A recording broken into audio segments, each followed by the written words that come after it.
Hello friends, welcome back to my channel. Today I am taking you along on a beautiful journey, our summer trip from Bengaluru to Ooty in April 2026. And trust me, even though it was peak summer, this trip turned out to be refreshing, scenic and full of little surprises. We began our journey on the night of April 16. Our bus MMK Travels was scheduled at 10:45 p.m. from Silk Road bus stop, right opposite to the DHL office. The overnight journey was quite smooth. Since it was a sleeper bus, we managed to get some rest. As the night passed and early morning approached, something magical started happening. We were very excited now to go through the routes of Bengaluru to Ooty as we saw the dawn. Around dawn, the route began to change. The plains slowly gave way to winding mountain roads, and the air started to feel different, fresher, and cooler. We finally reached Ooty at around 8:30 in the morning at Sarkar Paldes bus stop. But the real highlight wasn't just reaching, it was how we reached. One interesting and important thing to note is that Ooty is a no plastic bottle zone. During the journey, the bus staff actually collected plastic bottles from passengers to ensure they are disposed of properly. This is part of a larger effort to reduce pollution and preserve the natural beauty of the Nilgiris.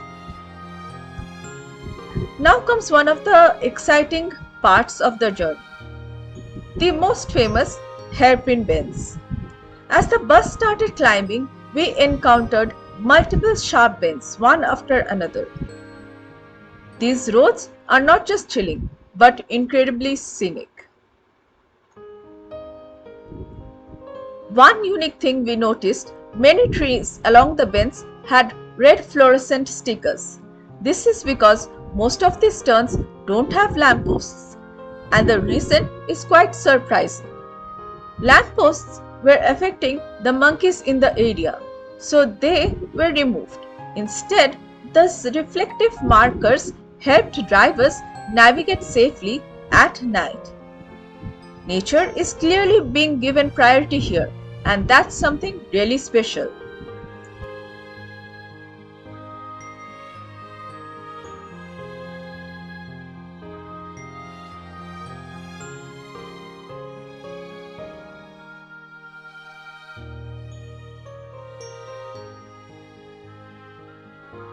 This part of the trip towards Ooty made us feel like we were in a nature documentary. As we entered deeper into the forest stretch, especially where the hairpin bends began, we started spotting wildlife. There were monkeys almost everywhere, sitting, jumping, observing the buses like curious spectators. And if you are lucky, you might even spot deer and bison along the route. Some of the bends have a sign for elephant crossing because often elephants in a herd cross these roads, and therefore the driver has to be very cautious while driving through these bends.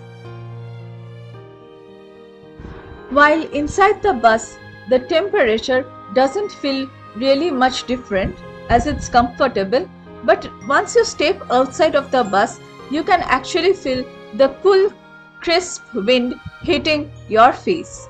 Early in the morning in Ooty, the weather is really good. It is refreshingly chill. When the sun comes out later in the day, it starts becoming warmer. During your bus trip, you can also see vast tea estates on the route. They look amazing. The tea estates with the surrounding Nilgiris give you a completely different picture that you will never forget once you come over here. So after this beautiful journey filled with scenic views, wildlife spotting and cool breezes, we finally reached Ooty. From the bus stand, our first step was simple. We headed to our hotel to freshen up and have breakfast.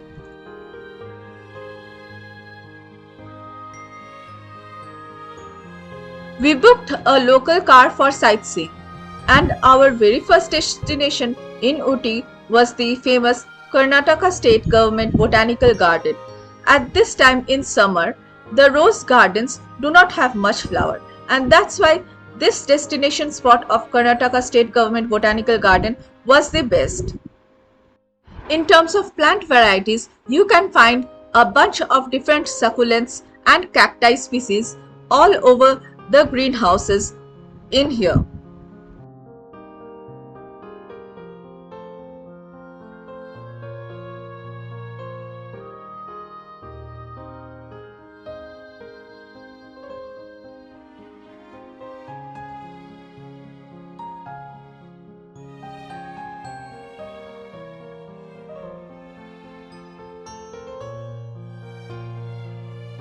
We even saw gardenscaping over here. There are different forms of structures, statues made out of grass and herbs and trees over here, which you will definitely enjoy as a sightseeing person.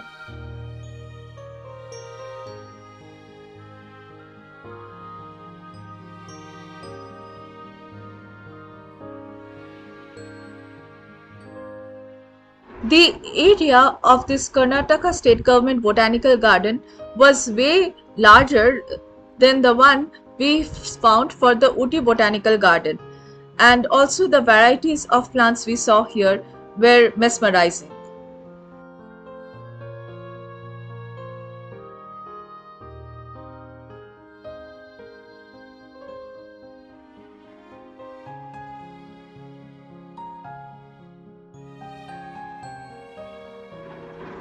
This is very well maintained, and there are a lot of varieties of different flowers, orchids in the greenhouses over here. You can also see different types of kalanchoy flower plants in this botanical garden.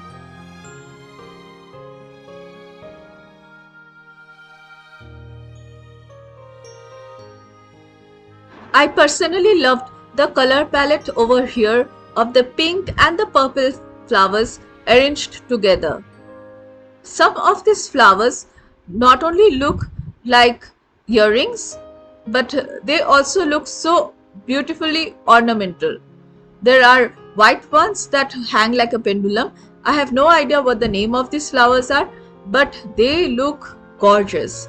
Just see how beautiful they hang on the trees.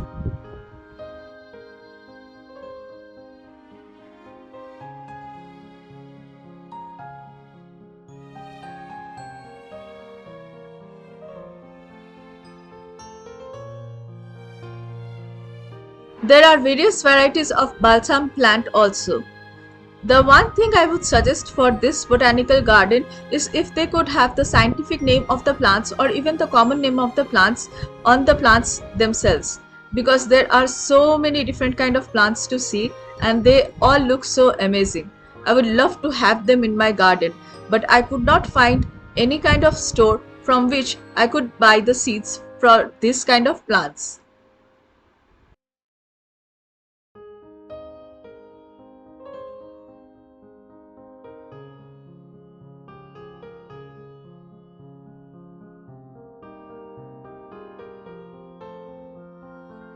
Dahlias, chrysanthemum and zinnias are also common in this garden, and there are different shades of them. If you are a plant lover like me, you would definitely love this place. Even if you are not a plant lover, seeing this beauty of colors and the greenery will fill your heart. In summer in Rose Garden, if you cannot see rose, then it's not really worth going over there first. And that's why our guide had suggested to visit this place first. And we are thankful to our guide for showing us this place.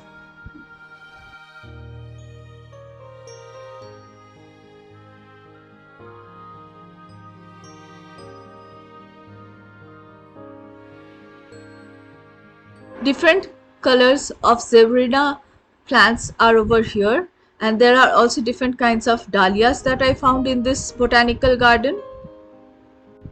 Do comment below the name of the plants if you know which ones you can find in this video, and I would love to know the names of the plants. I saw varieties of different kind of roses. Inside one of the greenhouses was a small fountain, and this garden is still expanding, and they are making new structures such as bridges and pools. Looking at them will be very exciting for you.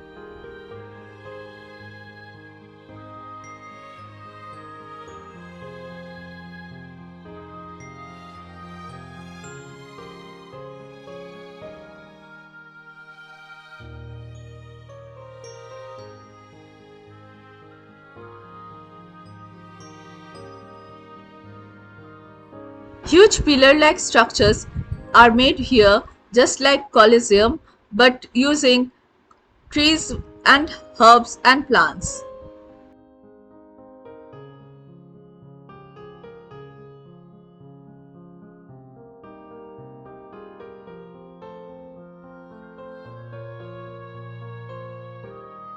The next stop was Ooty Lake. Instead of riding on the boats, we decided to take a ride through the mini toy train over here. The third stop we went to was the tea factory. The tea factory and chocolate factory are next to each other, and they are comparatively closer to the Ooty Lake. So we visited this place, and here you can see the different ways of how tea is processed. The descriptions are mentioned on the walls. You just have to look through them to know about the history of tea manufacturing, how the British brought tea to India and how it was being processed. We can even buy tea and chocolate from these factories, and we did that. Along with tea and chocolates, you can also get different kind of oils from here, and the process of them making tea and everything looked so good that we really decided to buy the masala tea and the elaichi tea from here. This place is a heaven to tea enthusiasts. So if you love tea, come here.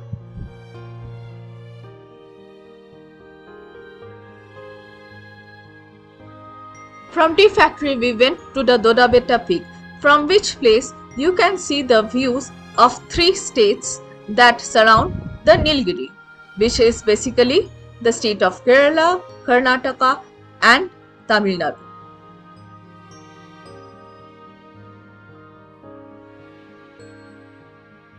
We did not have to climb up the Dodabetta Peak because the car was reaching to a place which is very close to the top of the peak, and then from there you can get into the watchtower, from where you can have the views from different sides of the Dodabetta Peak. Each of the view shows the mountains of the different states surrounding this tower. This is a very interesting point of view, and if you are on Dodabetta Peak, I would suggest get up on the tower and see the view. The temperature was warm because this was already afternoon. It was kind of hot, but not as hot as in Bangalore.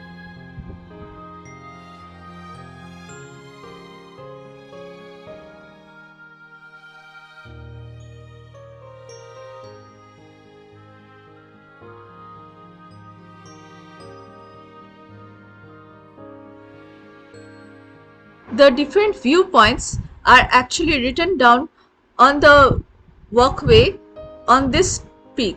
So if you are interested in looking at what part of the mountains you are seeing from which position of the Dodabetta Peak, you can notice it over here. We were staying in Ooty for only 2 nights. Since we wanted to maximize the number of spots we visit in the 2 days, we decided that we will try to have lunch later and visit the Governmental Botanical Garden from here. This is the Governmental Botanical Garden in Ooty. So from this Dodabetta Peak, our next stop was the Governmental Botanical Garden.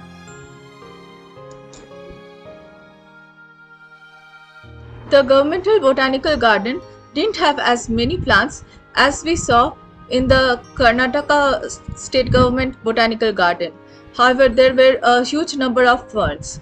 They were repairing a few of the glass houses, so that's why most of the glass houses were closed.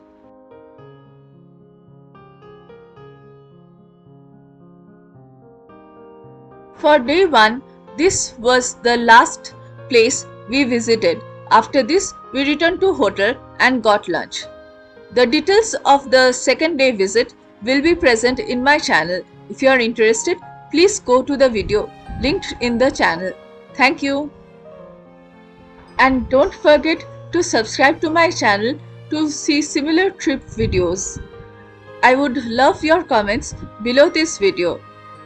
I would also like you to like this video if you have really liked this video, or if you have disliked this video, definitely click on the thumbs down as well. Thank you for listening to this video. See you in the next one. Bye.